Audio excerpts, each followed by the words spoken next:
Hello అండి, అందరికీ నమస్కారం. Welcome to my channel Telugu కథలు. బ్రహ్మరాత పార్ట్ 10. చిన్న రిక్వెస్ట్ అండి, ఈ స్టోరీ మీకు నచ్చితే సబ్స్క్రైబ్ చేసుకుని ఒక లైక్ చేసి స్టోరీ బాగుందో బాగాలేదో చిన్న కామెంట్ పెట్టండి ఫ్రెండ్స్, ప్లీజ్.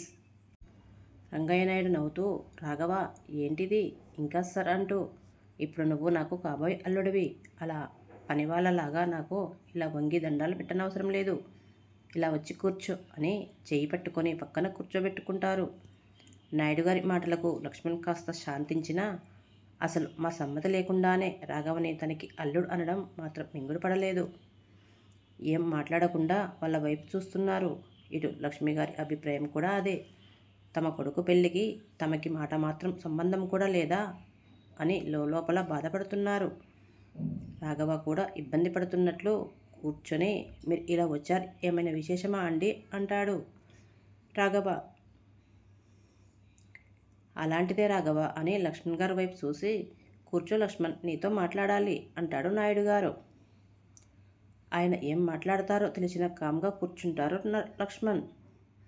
చూడు లక్ష్మణ్, నీకు రాఘవ చెప్పే ఉంటాడు అనుకుంటున్నా. మీ రాఘవ మా రేణుక ఒకరిని ఒకరు ఇష్టపడుతున్నారు అని. అవునన్నట్లు లక్ష్మణ్ గారు తల ఊపడంతో, పెళ్ళంటే పిల్లల అభిప్రాయమే కాదుగా లక్ష్మణ్, మన సమ్మతం కూడా కావాలి. అందుకే ఎంతైనా ఆడపిల్ల తండ్రిని కదా, అందుకే మీ అబ్బాయిని మా అమ్మాయికి అడగడానికి వచ్చాను. మీరు కూడా మీ అభిప్రాయం చెప్తే తర్వాత విషయాలు మాట్లాడుకుందాం అంటాడు నాయుడు గారు. లక్ష్మణ్ గారికి అంత అయోమయంగా ఉంది. నాయుడు గారు అడిగిన తీరుకి చాలా ఆశ్చర్యపోయారు. ఇంచుమించు ఒకే వయసు ఇద్దరిది. చిన్నప్పటి నుండి నాయుడు గారి స్వభావం ఆయనకు తెలుసు. అలాంటి ఆయన స్వభావానికి పూర్తి విరుద్ధంగా ఒక సామాన్య ఆడపిల్ల తండ్రిగా అబ్బాయి ఇంటికొచ్చి అడిగినట్లు అడగడం ఆయనకు చాలా ఆశ్చర్యంగా ఉంది. కాసేపు కామ్గా ఉండి, చూడండి నాయుడు గారు, మా ఇంట్లో అందున నా కొడుకు విషయంలో నా మాటలకి అభిప్రాయాలకి అంటూ నిన్నటితో వాటికి కాలం చెల్లింది. ఇప్పుడు వాడిష్టం అండి, మాకు ఏమీ అభ్యంతరం లేదు అంటాడు లక్ష్మణ్. నాయుడు గారు నవ్వి, పెళ్ళి అనేది ఒకటే కాదుగా లక్ష్మణ్, ఇంకో మాట కూడా ఉంది. ముందు దానికి మీరు అంగీకారం కావాలిగా. ఎంతైనా కన్నవాళ్ళు. మీ నుండి మీ బిడ్డను బలవంతంగా లాక్కెళ్ళలేనుగా. అందుకే ఒక మాట అడుగుతున్నాను. రాఘవ అయితే ఒప్పుకున్నాడు, మరి మీ మాట కూడా చెప్తే బాగుంటుంది అంటాడు నాయుడు గారు. లక్ష్మికి లోపల అగ్నిపర్వతాలు బద్దలవుతున్నాయి. ఒక కొడుకుని ఇల్లరికం పంపడం అంటే ఇక తమ కొడుకు తమకి కాకుండా పోయినట్టే. ఈ పెళ్లితో తనకి తమ కొడుక్కి రుణం కూడా తీరిపోతుంది. కంటి నిండా కొడుకుని చూసుకోవడానికి కూడా ఉండదు. అవడానికి గొప్పింటి అల్లుడు అయినా ఆ ఇంట్లో పనివాడు అవుతాడేమో అన్న భయం వారిని వెంటాడుతుంది. అందుకే ఏం మాట్లాడకుండా మిన్నకుండిపోయారు లక్ష్మణ్ గారు.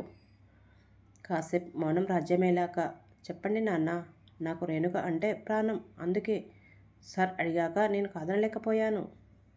అంత స్థితిమంతులై ఏమీ లేని నన్ను రేణుక ఇష్టపడింది అన్న ఒక కారణంతో నన్ను అల్లుడుగా చేసుకోవడానికి ఒప్పుకున్నారు సార్. అయినా నేనేమీ ఏదో దూరదేశం వెళ్ళట్లేదు కదా నాన్న. ఈ ఊర్లోనే ఒక పక్క వీధిలోనే ఉండేది. రోజుకి 4 సార్లు కాకపోతే 40 సార్లు ఇంటికి వచ్చి వెళ్ళొచ్చు. ఒకసారి ఆలోచించండి నాన్న, ప్లీజ్ అంటాడు రాఘవ. రాఘవ మాటలు అభ్యర్థిగా తోచలేదు ఆ దంపతులకు. ఖచ్చితంగా ఒప్పుకొని తీరాల్సిందే అన్నట్టు ఉన్నాయి. అయినా తమ మాట కాదని తన దారి తను చూసుకుంటున్నప్పుడు ఇప్పుడు వాళ్ళు వద్దు అంటే మాత్రం ఆగుతాడా అని నిట్టూర్చి, సరే మీ ఇష్టం అన్నాడు లక్ష్మణ్. ఇలా పొడిపొడిగా కాదు లక్ష్మణ్, నీకు మనస్ఫూర్తిగా ఇష్టమైతేనే చెప్పు. అయినా కాదు అనడానికి నీ కొడుకు ఇల్లరకం వచ్చేది అల్లాటప్ప ఇంటికి కాదు, ఈ రంగయ్య నాయుడు ఇంటికి. అది కూడా ఆలోచించు. పెళ్ళి కూడా ఈ చుట్టుపక్కల ఏ ఊర్లో ఎవరింట్లో జరగనంత బ్రహ్మాండంగా జరిపిస్తాను అని తనకున్న గర్వాన్ని గొప్పని ఆయన మాటల్లో హోందాగా బయట పెట్టాడు నాయుడు గారు. నాయుడు గారి మాటలు అర్థమై, మా రాఘవ ఇష్టమే మా ఇష్టమండి, మీకు ఎలా ఇష్టమైతే అలా కానివ్వండి అని లక్ష్మణ్ గారు అనగానే లక్ష్మి అందుకొని, నాయుడు గారు, మా కోసం ఒక చిన్న మనవి. అదే నా కోరికనో నా ఆశనో ఏదైనా అనుకోండి, కానీ నెరవేరుస్తానే మాట ఇవ్వగలరా అంటుంది. ఇవ్వను, ముందు మీరు చెప్పండి. అడగరానేది అడిగితే నేను మాట తప్పిన వాడిని అవుతాను. ముందు మీరు చెప్పాలి అనుకున్నది సూటిగా చెప్పండి. ఏమిటి అన్నట్టు చూస్తున్న ముగ్గురి వైపు టెన్షన్గా చూసి తలదించుకొని, మాకు ఉన్నది ఒకడే బిడ్డ అని, అచ్చటా ముచ్చట్లు మాకు ఎదురుగా జరగాలి అని మాకు ఉంటుంది కదా, అందుకని అని నసుకుతున్న లక్ష్మిని చూసి, ఏం పర్లేదు లక్ష్మి గారు, నువ్వు ఏం చెప్పాలో చెప్పు, నేను ఎంతవరకు చేయగలనో చెప్తాను అంటాడు నాయుడు గారు. ఎంత గుప్పింటి బిడ్డను ఇంటి కోడలుగా చేసుకున్నా మాకంటూ మా కోడలికి ఏదో ఒకటి చేసుకోవాలి, పెట్టుకోవాలని ఉంటుంది కదా, అందుకని సాంప్రదాయకంగా కోడలికి అత్తవారింటి నుండి ఏమేమి అందుతాయో అవి మీరు స్వీకరిస్తారని మాకు మాట ఇవ్వండి. మేము పెట్టేవి మీ తాహతకు సరిపడిపోకపోవచ్చు, కానీ అది మా ఆశ అంటుంది లక్ష్మి. హో, దీనికెందుకు అంత కంగారు? అలాగే కానివ్వండి, మీరు పెట్టాలి అనుకున్నవి పెట్టండి, తర్వాత అమ్మాయి ఇష్టం. ఇంకా ఏదో చెప్పాలి అనుకున్న లక్ష్మీ మొహం చూసి, ఇంకేమైనా ఉన్నాయా అన్నారు నాయుడు గారు. అది పెళ్ళయ్యాక మా అబ్బాయి మీరు కోరుకున్నట్లుగానే ఇల్లరికం వస్తాడు, కానీ ముందుగా కోడలిని మా ఇంట్లో గృహప్రవేశం చేశాక వ్రతం జరిపించి ఆ తర్వాత మీ ఇంటికి పంపిస్తాం. అందుకు ఆ ఒక్కరోజు అమ్మాయిని మా ఇంటి కోడలుగా ఉండనివ్వండి అని అంటుంది లక్ష్మి. తల్లిగా తన కొడుక్కి ఏం చేయాలి అనుకుంటుందో అర్థమవుతున్న లక్ష్మణ్ గారికి బాధ గొంతు దాటి బయటకు రాకుండా నొక్కి పెట్టి మౌనంగా ఉన్నారు.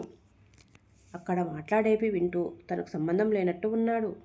కానీ కొడుకు ఇల్లరికం అనే మాట ఆయనకి చాలా బాధ అనిపిస్తుంది. సరే లక్ష్మి, నేను అమ్మాయిని ఒకసారి అడుగుతాను. మొదటిది మీ ఇష్టం అన్నాను, కానీ రెండవది మాత్రం అమ్మాయి ఒప్పుకుంటేనే జరుగుతుంది. నీకు నేను మాట ఇవ్వలేను ఆ విషయంలో అంటారు నాయుడు గారు. సరే అండి అని మిన్నకుండిపోయింది లక్ష్మి ఏం మాట్లాడలేక. సరే మరి, నిశ్చితార్థానికి పెళ్లికి ముహూర్తాలు పెట్టించి కబురు పెడతాను. లక్ష్మణ్ ఇక వెళ్ళి వస్తాను అని నాయుడు గారు అంటే, అయ్యో సార్, మీరు ఏం తీసుకోలేదు, ఒక్క నిమిషం కాఫీ తాగి వెళ్దురు కానీ అని, అమ్మ కాఫీ ఇవ్వాలని కూడా తెలియదా ఇంటికి వచ్చిన వాళ్ళకి అని లక్ష్మి మీద సీరియస్ అవుతాడు రాఘవ. లక్ష్మి గారు కంగు తింటే, పర్లేదు రాఘవ, ఇప్పుడేం వద్దు, సంబంధం మాట్లాడని కదా వచ్చింది, కుదిరింది, సంతోషం, ఇక నేను బయలుదేరుతాను, ఎప్పుడు అనేది కబురు చేస్తా, సాయంత్రం ఒకసారి కనపడు అని రాఘవతో అని మారో అందరికీ చెప్పి వెళ్ళిపోయాడు నాయుడు గారు. లక్ష్మి, నీకు ఇంకా కొడుకు పెళ్ళి నీ చేతులతో చేయాలి అనే ఆశ ఉందా? ఆయనని వరాలు అడుగుతున్నావు అంటాడు లక్ష్మణ్ కన్నీరు పెట్టుకుంటూ. తల్లిగా నా కోరికను నేను సబబుగానే అడిగాను అనుకుంటున్నాను, ఇక ఆ దేవుడి దయ అంటుంది లక్ష్మి. పిచ్చిదానా, ఇప్పుడు కావలసింది ఆ దేవుడి దయ కాదే, ఆ నాయుడు గారి దయ అంటాడు లక్ష్మణ్. వెళ్ళి నీ కొడుక్కి పెళ్లి కుదిరింది కదా, వాడికి నేల మీద ఇక కాలు ఆగదు, అసలే కోటీశ్వరుడు ఇంటికి అల్లుడు కాబోతున్నాడు, ఏదైనా తీపి చేసి తినిపించు, నేను అలా పొలం దాకా వెళ్ళి వస్తాను అని వెళ్ళిపోయారు లక్ష్మణ్ గారు. రాఘవ కోపంగా ఇంట్లోకి వచ్చి, ఏంటమ్మా, ఇంటికి వచ్చిన పెద్ద మనిషికి కనీస మర్యాదలు కూడా చేయవా? ఆయన ఊరికి మాత్రమే పెద్ద కాదు, నాకు కాబోయే మామగారు అని తెలిసి కూడా నువ్వు ఇంత నిర్లక్ష్యంగా ఉంటావనుకోలేదు అని విసురుగా బయటికి వెళ్ళిపోయాడు రాఘవ. ఇప్పుడే ఇలా ఉన్నాడు, రేపు పెళ్ళయ్యాక కనీసం అమ్మని అని అయినా గుర్తుపెట్టుకుంటాడా అని జీవం లేని నవ్వు ఒకటి నవ్వుకొని, చందు గుర్తు వచ్చేసరికి ఇంకా బాధ రెట్టింపాయి. మమ్మల్ని క్షమించు చిట్టి తల్లి అని ఏడుస్తూ అలానే కూర్చుండిపోయారు లక్ష్మి. కాసేపు చందుని రెస్ట్ తీసుకోనివ్వమని చెప్పి అందరితో మాట్లాడాలి అని చెప్పి బయటికి తీసుకొస్తాడు మహేష్. ఎలాంటి పిల్ల, ఒక్క రోజులో ఎలా అయిపోయింది, ఆడుతూ పడుతూ తిరిగేదాన్ని పెళ్ళి అని చెప్పి లేనిపోని ఆశలు రేపి చివరికి ఇలా చేశారు అంటూ నాగమని ఏడుస్తూ ఉన్నారు. ఇప్పుడు ఏడ్చి ఏం లాభం లేదు, నేను అసలు వద్దు అని మొదటి నుండి అంటూనే ఉన్నాను. తెలిసిన వాళ్ళు, మంచి వాళ్ళు, పైగా పిల్ల ఎప్పటికీ కళ్ళ ముందే ఉంటుంది అని చెప్పి ఆలు లేదు చూలు లేదు అన్నట్లు ముందుగానే కుదుర్చుకొని ఊరంతా చెప్పుకున్నారు. ఇప్పుడు చూడు ఏమైందో, ఈ సంగతి ఊళ్ళో తెలిస్తే వాళ్ళది ఏం పోయింది, గొప్పింటికి కొడుకు అల్లుడవుతున్నాడు అని ఇంకాస్త సంతోషంగా ఉంటారు. ఎటు వచ్చి మన బిడ్డ అన్యాయం అయిపోయింది అని అంటుంది చందు పెద్దమ్మ సుమతి. నువ్వు ఆగు అని నారాయణ వైపు తిరిగి, ఏం చేద్దాం నారాయణ, నువ్వు చెప్పు, ఊర్లో వాళ్ళు మాటలకేమి ఉందంటారు, కానీ ఇక్కడ మనం మన బిడ్డ గురించి ఆలోచించాలిగా అంటాడు ప్రభాకర్. అవునన్నయ్య, నాకు కూడా ఒక మంచి సంబంధం తెచ్చి చందుకి వెంటనే పెళ్లి చేయాలని ఉంది. కానీ చందు ఇప్పుడున్న పరిస్థితుల్లో పెళ్లికి ఒప్పుకుంటుందా? అసలు ఒప్పుకోదు మామయ్య. అసలు మీకు ఏమైంది? ఎందుకు చందు పరిస్థితి ఆలోచించకుండా కేవలం రాఘవకి పెళ్ళి అవుతుంది అని, మన పిల్లకి కాలేదు అని మాత్రమే ఆలోచిస్తున్నారు? ఇప్పుడు మనం చందు మనసు కుదుట పడే వరకు ధైర్యం అవ్వాలి. కానీ ఊర్లో వాళ్ళు ఏదో అంటారు అని తనకి కనీసం తేరుకునే టైం కూడా ఇవ్వకపోతే ఎలా అంటాడు మహేష్.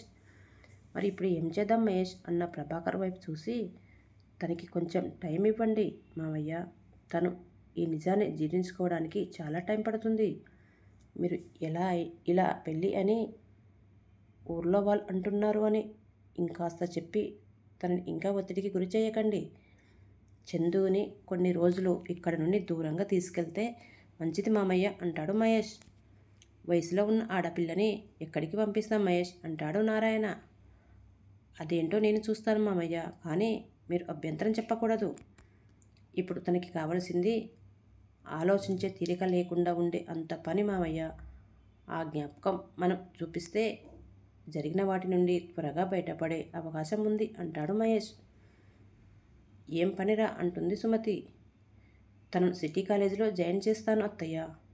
ఇప్పుడు తను ఉన్న పరిస్థితుల్లో తను నలుగురిలో కలివిడిగా తిరుగుతూ ఉంటేనే పాత జ్ఞాపకాలు వెంటాడకుండా ఉంటాయి. తను ఆపేసిన చదువు మళ్ళీ కంటిన్యూ చేస్తుంది. దానికి సంబంధించిన ఏర్పాట్లు నేను చూస్తాను అంటాడు మహేష్. ఒక్కదాన్ని అంత దూరం అంటే ఎలా రా?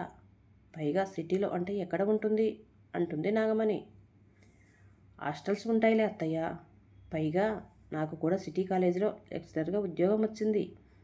నేను ఎలాగో తనకి అందుబాటులో ఉంటాను. తనకి ఏం ప్రాబ్లం రాకుండా నేను చూసుకుంటాను.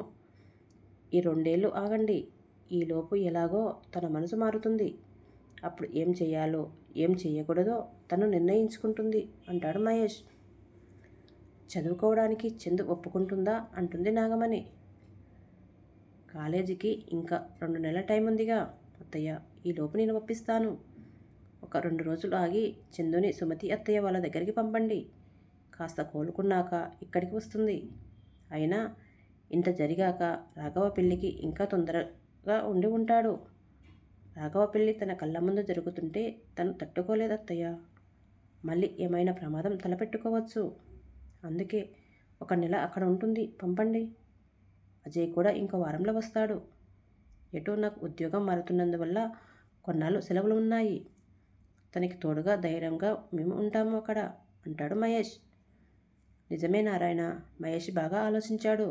నువ్వు ఇప్పట్లో ఏమీ పెళ్ళి అని ఆలోచించకు.